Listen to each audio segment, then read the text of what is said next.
प्रधानमंत्री नरेंद्र मोदी जी को खत लिख करके इस तरह का डिमांड किया है, मैं समझता हूं कि उनका वह डिमांड निजी है। आदरणीय मुख्यमंत्री नीतीश कुमार जी किसी रत्न के, किसी पुरस्कार के मोहताज नहीं हैं।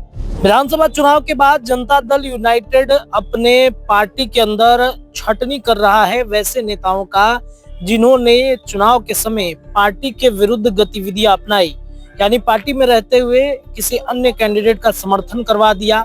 इसके अलावा कई तरह की बयाने जो इलेक्शन के समय उन्होंने दिया है, जिससे पार्टी को कहीं ना कहीं नुकसान भी पहुंचा है। इससे नीतीश कुमार के कानों तक ये बात पहुंची तो उन्होंने सीधे छटनी अभियान शुरू कर दिया।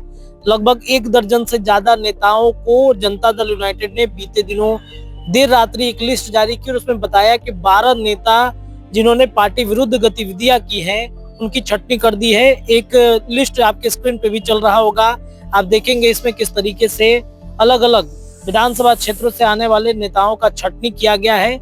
इस कड़ी में जब हमने अरविंद निषाद जेडीयू के प्रवक्ता हैं उनसे बातचीत की, इसमें केसी त्यागी का एक मुद्दा जो चल रहा है नीतीश कुमार के खासम खास बताए जाते हैं। उन्होंने नीतीश कुमार के लिए आज नरेंद्र मोदी को पत्र लिखकर ये कहा कि भारत रत्न देना चाहिए, जिसके बाद विवाद बढ़ा। हमने अरविंद निषाद से इन तमाम विषयों पर बातचीत की है। अरविंद निषाद क्या कह रहे हैं आप सुनिए। कहीं कोई विवाद नहीं है। आदरणीय मुख्यमंत्री नीतीश कुमार जी किसी रत्न के, किसी पुरस्कार के मोहताज नहीं हैं। जिस नेता को पहली बार, भारतीय नेता को क्लाइमेट चेंज नामक से उपाधि प्रदान की गई यूएनओ के द्वारा, यह अपने आप में बड़ी उपाधि है।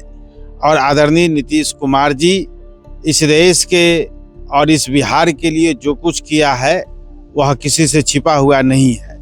जिन्होंने आदरणीय प्रधानमंत्री नरेंद्र मोदी जी को खत लिख करके इस तरह का डिमांड किया है, मैं समझता हूं कि उनका वह डिमांड निजी है। निजी विचार से उन्होंने आदरणीय मुख्यमंत्री नीतीश कुमार जी के लिए प्रधानमंत्री से भारत रत्न दिए जाने की मांग की है। वह उनका व्यक्तिगत रूप से निहायत निजी विचार है, इससे पार्टी का कोई लेना देना नहीं है। केसी त्यागी पार्टी में है या नहीं है? केसी त्यागी पार्टी में है या नहीं है, ये पार्टी का राष्ट्रीय नेतृत्व का सवाल है। लेकिन जो कुछ भी उन्होंने बयान दिया है और प्रधानमंत्री जी से पत्र लिख करके डिमांड किया है, वह उनका निजी बयान है। तो आपने सुना, उन्होंने कहा कि पार्टी विरुद्ध गतिविधियों में शामिल होने वाले लोगों की छटनी की जा रही है। बात जब केसी त्यागी की आई तो उन्होंने कहा कि ये उनका व्यक्तिगत विचार हो सकता है। हमने प्रश्न किया कि क्या केसी त्यागी पार्टी में है, तो उन्होंने कहा कि ये केंद्रीय नेतृत्व तय करेगा कि केसी त्यागी को रखना चाहिए या फिर नहीं। रोहिणी आचार्य के द्वारा किए गए पोस्ट पर भी मैंने सवाल किया था। फिलहाल न्यूज़ी के लिए पटना से मैं रत्नेश ये रिपोर्ट दे रहा था। आपको रिपोर्ट कैसी लगी जरूर बताइएगा।